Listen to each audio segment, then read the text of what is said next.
قرآن سن لو، ہم سے حدیث سن لو، ہم سے فقہ حنفی کے اقوال سن لو، ہم ہر طرح سے ثبوت دے رہے ہیں جنازے کے بعد دعا مانگنے والا گناہ گار نہیں، ثواب کا حقدار ہے۔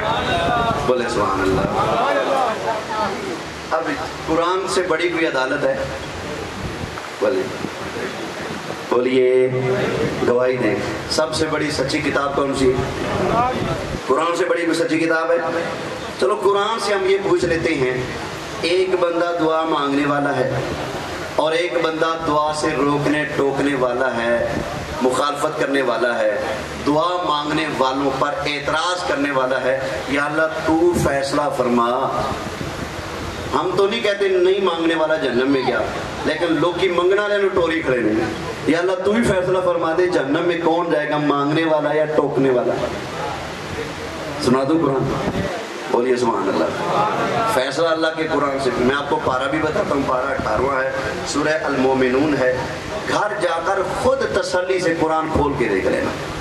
ترجمے والا قرآن تو گھر گھر میں ہوتا ہے نا، خود قرآن کا ترجمہ اٹھا کر دیکھ لینا، رب کائنات نے فیصلہ فرما دیا ہے۔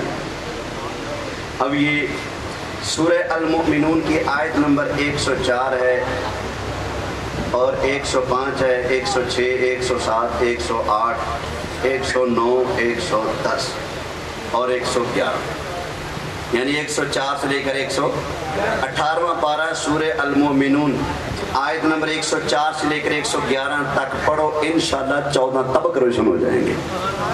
یا اللہ قرآن کا صدقہ سب پہ ہدایتوں کو ہدایت عطا فرما۔ بولیے سبحان اللہ۔ اب یہ قرآن سنانے لگا۔ ایک جماعت کو، ایک جتھے کو اللہ کریم جہنم میں ڈالے گا۔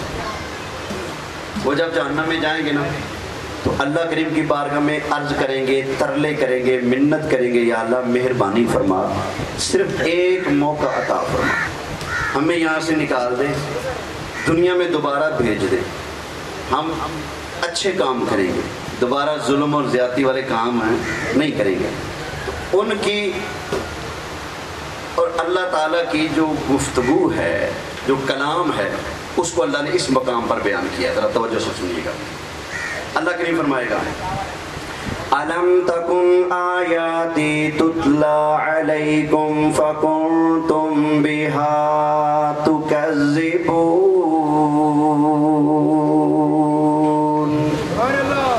میں کیا تمہارے اوپر ہماری آیتیں نہیں پڑھی جاتی تھی؟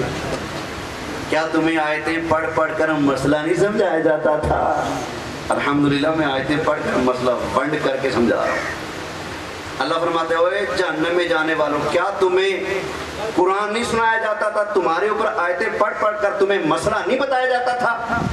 تو فَكُنْتُمْ بِهَا تُكَذِّبُونَ، تم آیتوں کو ماننے کے بجائے جھٹلا دیتے تھے، نہیں مانتے تھے، حالانکہ قرآن بول رہا ہے پھر بھی نہیں مانتے تھے۔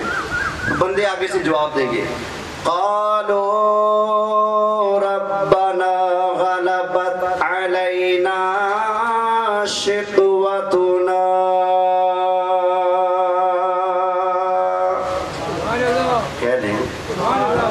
وہ بندے اللہ کی بارگاہ میں عرض کریں گے، یا اللہ ہمارے اوپر بدبختی غالب آ گئی تھی، وَكُنَّا قَوْمًا ضَالِّينَ، اور ہم گمراہ ہو گئے تھے۔ کیا ہو گئے تھے؟ ہم بدبخت ہو گئے تھے، دنیا میں ہم گمراہ ہو گئے تھے، ہمیں قرآن سنایا جاتا تھا پھر بھی نہیں مانتے تھے، یا اللہ ہم بدبخت اور گمراہ ہو چکے تھے۔ اب کیا ہے؟ ربنا اخرجنا منہا، یا اللہ مہربانی فرما ہمیں جہنم سے باہر نکال دے۔ اللہ کریم ارشاد فرماتا ہے، فَإِنْ عُدْنَا فَإِنَّا ظَالِمُونَ، وہ بندے کہیں گے یا اللہ ہمیں نکال دے اگر ہم دوبارہ جا کر یہ کام کریں جو پہلے کر کے آئے، سمجھایا جاتا تھا، قرآن سنایا جاتا تھا، جھٹلاتے تھے، اگر یہ کام ہم دوبارہ کریں نا تو فَإِنَّا ظَالِمُونَ، پھر ہم واقعی ظالم ہوں گے۔ ایک موقع عطا فرما۔ اللہ تعالیٰ نے ارشاد فرمایا، قَالَ اخْسَئُوا فِيهَا وَلَا تُكَلِّمُونَ،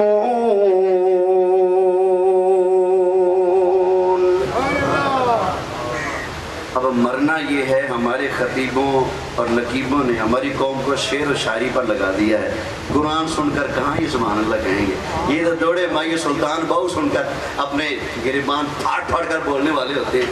اور قرآن سن کر بھی بولا کرو. بولو سبحان اللہ یار. پھر بولے سبحان اللہ. اللہ فرماتا ہے قال اخسؤوا فیہا ولا تکلمون. فرمایا ذلیل ہو کر جہنم میں پڑے رہو, مجھ سے بولو بھی. اللہ یہ بھی منع کر رہا ہے. فرمایا خبردار اب تک جو بات ہوگی نا, فرمایا خبردار دوبارہ مجھ سے بات بھی نہ کرنا, مجھ سے کلام نہ کرو, ذلیل ہو کر جہنم میں پڑے رہو. یا اللہ اتنا غضب, اتنی شدت کی ناراضگی, ان کا جرم کیا ہے؟ آگے اللہ ان کا جرم بیان فرماتا ہے. اگر وہ جرم ہمارے اندر پایا جاتا ہے تو ہم توبہ کریں گے, اگر کہیں اور جگہ پایا جاتا ہے تو اس کو میں توبہ کی دعوت دوں گا. تو جو ہے جرم کیا ہے؟ اللہ تعالیٰ نے ارشاد فرمایا اِنَّهُ كَانَ فَرِيقٌ مِّنْ عِبَادِي, میرے پیارے مقبول محبوب بندوں کی ایک جماعت تھے. یقولون, وہ میں اللہ کی بارگاہ میں دعا مانگا کرتے تھے, ربنا آمنا فاغفر لنا وارحمنا. میرے بندے میں اللہ کی بارگاہ میں دعا مانگتے, عرض کرتے تھے یا اللہ ہم تجھ پر ایمان لائے, یا اللہ ہماری بخشی فرما, ہمارے اوپر رحم بھی فرما. وَأَنْتَ خَيْرُ الرَّاحِمِينَ. فرمایا میرے بندے تھے, ایک گروپ سے بات ہو رہی ہے اور دوسرے گروپ کی بات چھڑ گئی. اللہ ان جہنم والوں سے کہہ رہے ہیں میرے بندے تھے کچھ دنیا میں, وہ مجھ سے دعا مانگتے تھے یا اللہ ہم تجھ پر ایمان لائے, تو ہماری بخش فرما, تو ہمارے اوپر رحم فرما, تو سب سے بڑھ کر رحم کرنے والا ہے. اب اللہ ان دوزخیوں سے فرمائے گا, فرمایا فَاتَّخَذْتُمُوهُمْ سِخْرِيًّا. وہ میرے مقبول پیارے بندے مجھ سے دعا مانگا کرتے تھے, بخشش مانگا کرتے تھے, رحمت مانگا کرتے تھے. فَاتَّخَذْتُمُوهُمْ سِخْرِيًّا, تم نے میں اللہ کی بارگاہ میں دعا مانگنے والوں کا مذاق اڑایا تھا, تم نے ان پر دانت نکالے, تم نے ان کے اوپر فتوے لگائے, تم نے ان کو ڈرایا دھمکایا, دعا مانگنے والوں کا مذاق اڑایا. حتی انسوکم ذکرے, فرمایا تمہیں ذرا بھی حیا نہ آیا, تمہیں ذرا بھی ترس نہ آیا, تمہیں اتنا خیال نہ آیا. وہ کسی اور سے نہیں مانگ رہے تھے, وہ تمہیں رب کائنات سے مانگا کرتے تھے. حتی انسوکم ذکرے وکنتم منہم تضحکون.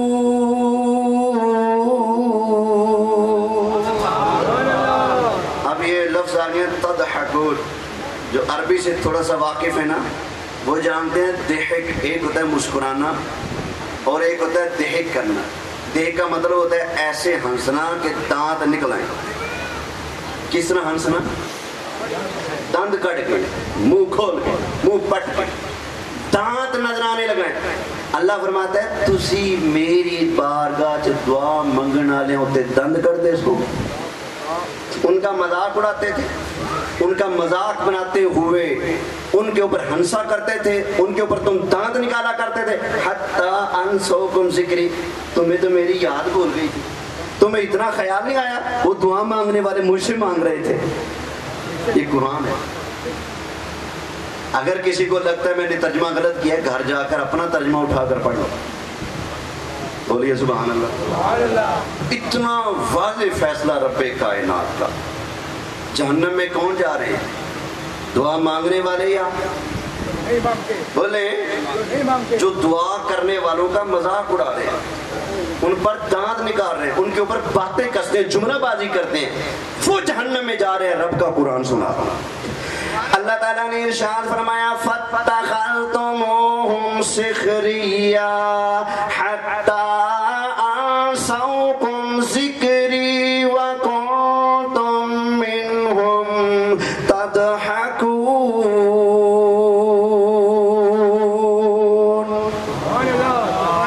اب یہ تو ہو گیا دعا کے مذاق اڑانے والوں کی سزا قرآن نے بتا دی. اب جو دعا مانگنے والے تھے ان کو اللہ انعام کا بھی اعلان فرماتا ہے. اسی مقام اگلی آیت ہے, اور مبارک ہو تمہیں چلو ہم دعا مانگنے والے ایک مرتبہ پھر منتے ہیں، یا اللہ اپنے حبیب کا صدقہ مرحومہ کی بخشے فرما، آمین کہے، دعا مانگنے والے بنے، یا اللہ ہمارے اوپر رحم فرما، فاغفر لنا وارحمنا، یا اللہ ہمیں بخش دے، ہمارے اوپر رحم فرما، دعا مانگے یا اللہ ہماری بخشے فرما، کہیں آمین، یا اللہ ہمارے والدین کی، ہم دعا مانگنے والے الحمدللہ، تو دعا مانگنے والوں کا کیا ہوگا قیامت والے دن؟ اگلی آیت کریمہ اللہ تعالیٰ نے ارشاد فرمایا انی جزیتہم اليوم بما صبروا،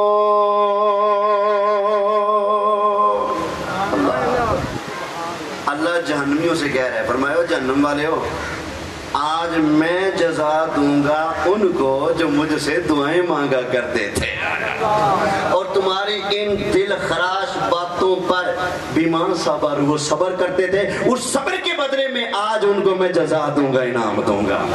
فرمایا انہم ہم الفائزون،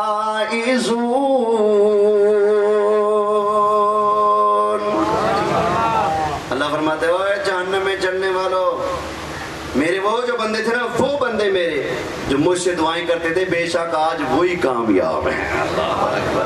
تو یہ دیکھیں قرآن بتاتا ہے دعا کا مذاق اڑانے والا جہنم میں جا رہا ہے، اللہ کی بارگاہ کا مانگت بن کے سوالی بن کر دعائیں کرنے والا جنت میں جا رہا ہے۔ اچھا اس کا مطلب یہی نہیں کہ آپ سمجھے بات دعا میں منگی رکھو تو جنت ٹر جاؤ، ساتھ کچھ لوازمات نہیں ہے، فرائض کی پابندی ضروری ہے، سمجھ آ گئی نا؟ نمازیں پابندی سے پڑھا کریں، رمضان شریف کے روزے رکھا کریں، فرض ہونے کی صورت میں حج کریں، روزے رکھا کریں، جملہ عبادات جو اللہ نے ہمارے اوپر فرض کیے ہیں، فرض نہیں پینے، فرض ادا کرنے، رب کی بارگاہ سے بخشش مانگتے رہنا ہے، انشاءاللہ رب ہماری جھولی میں رحمت کی بارش برسا دے گا۔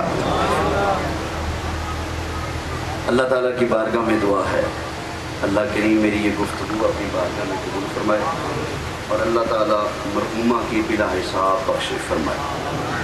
گفتگو ختم ہے، کہ بس اتنی گزارش کروں گا، اگر کسی کو اس حوالے سے کوئی سوال ہو جو میں نے ابھی گفتگو کی ہے نا، دعا کے حوالے سے، جنازے کے بعد دعا کے حوالے سے، اگر اس پر کسی بھائی کا کوئی سوال ہو تو فقیر جواب دینے کے لیے حاضر ہے، سوال کر کے آپ اپنے دل کی تسلی کرا سکتے ہیں، وگرنہ گفتگو ختم، بیان ختم ہے۔